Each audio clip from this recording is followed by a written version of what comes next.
Y una vez obtenidas todas esas imágenes, se obtienen tres imágenes MIP, que es una reconstrucción de toda la vascularización venosa del cráneo. Esta es una posición sagital. La siguiente imagen es una posición coronal y una vista inferior. A partir de aquí lo que tenemos que intentar es obtener, recordando también diversas estructuras, todos los vasos sanguíneos que nosotros necesitamos para poder enseñarle al radiólogo y que pueda informar.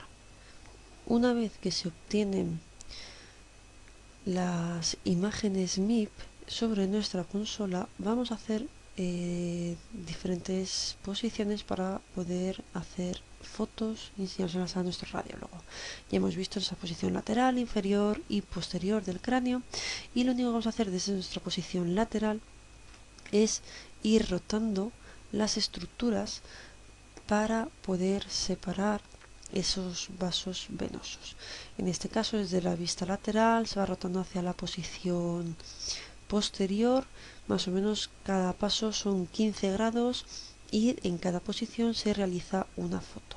Como se puede ver, se puede mover directamente desde la máquina para poder visualizarlo mejor. En ese caso estamos viendo bien los senos, el seno sagital, el seno sigmoideo, y a partir de ahí lo que se realiza es, pues eliminamos el seno sagital para poder ver el resto de las estructuras sin que nos moleste, y desde la vista lateral se rota un poquito las estructuras para poder visualizarlas mejor. Ahí vemos la confluencia de los senos. Estábamos ahora mismo en una vista posterior y se hacen varias fotos rotando para poder separar esos senos. También se pueden eliminar esos vasos más superficiales para que no nos molesten en nuestras imágenes.